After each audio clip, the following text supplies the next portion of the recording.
The cleanup from one of the strongest hurricanes ever recorded in the Atlantic will take months. Hurricane Melissa hit the Caribbean last month as a Category 5, killed dozens of people. The damage, and we're showing some of it, is astronomical, but they're getting help from a native son. Shaggy just got back to the U.S., and he is with us now.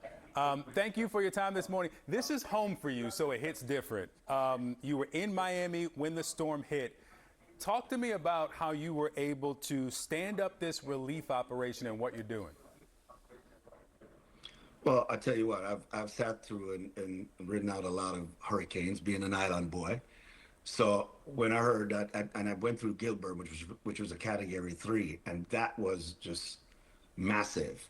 And when I hear a Category 5, and then it's like, oh, it's never been recorded before, and I'm like, whoa, this is going to be catastrophic. So we just got ready. And I mean, I went on Chat GPT because I don't know anything about relief, disaster relief, and we just bought up a bunch of stuff, whatever it was needed, based on what Chat GPT gave us, and we sat and waited until the airport opened. And once the airport was open on Thursday morning, we just made a flight plan and went in. Are, Wi-Fi and power and some of that I put in one category, but the basic necessities of food and water, are there still people who are struggling getting those basic necessities now a week and a half on? Yes, there are, because some of these areas, it really hit the western part of the island. So a lot of those are rural areas, and to get into those with get through the paths and all of that is hard, because the roads are the problem. One of the things that we were lucky to do is that once we got in, we put them in smaller vehicles. So, we had to chop our way, and it took us about 6.5 hours to get to Black River, which was probably around normally a 2.5 hour drive. So it was really, really hard to get through. So they're still having problem getting through some of the rural areas. Some of the roads are clear now. They're doing a wonderful job. A lot of aid coming in, of course, but we still need more. It's still devastated. People are 70% of the island is without electricity or water or internet. You say more aid is coming in. The Trump administration announced this week it's sending $12 million to Jamaica and then splitting $12 million between Haiti, Cuba, and the Bahamas.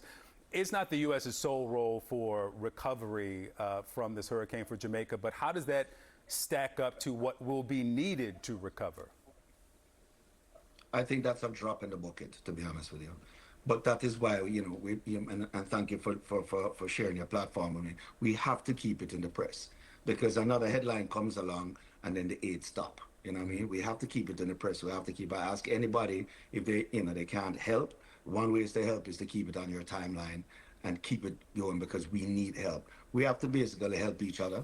And there's a lot of camaraderie and community help amongst each other. The great part is that Kingston was not badly affected. So you could still use Kingston as a hub to actually facilitate aid going to the western part of the island. Yeah.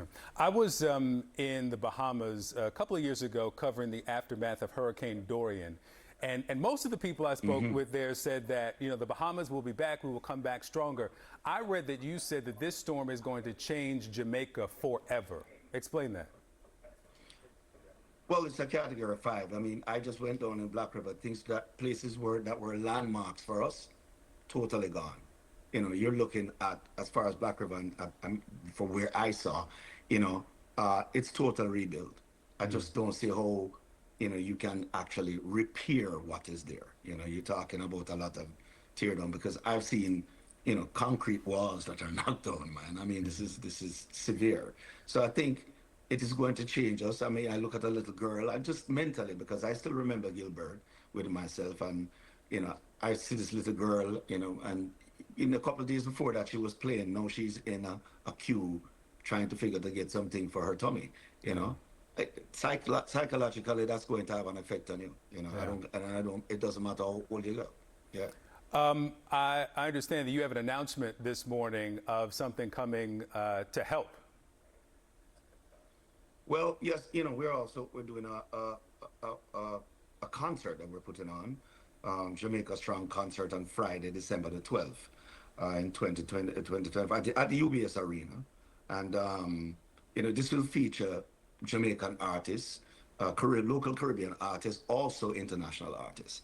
And we're going to raise fund for the efforts, the aid efforts, you know. And I'm telling everybody, if they want to get involved and you know, make sure you buy a ticket and come out. There'll also be different drives there that you can get involved. And if you want to donate, you go to Global Empowerment Mission. Food for the Poor is also one.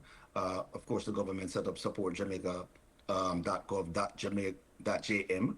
And of course, we have our own, the Shaggy Make a Difference Foundation Co of Global Empowerment Mission, you know, that you can get in. And just like the big up at 25 United Disaster Relief, number 7 here, they did a lot of, you know, bringing down some of the cargos for us, and they've been doing a wonderful job. Over 280 children have been directly affected by this hurricane, and we need medical supplies. Some of these hospitals are totally, you know, gone. Everything flooding out. Imagine every equipment that they would use, medical equipment that is used, is also flooded out. So we do need a lot of help, and we need people to please keep it on your socials.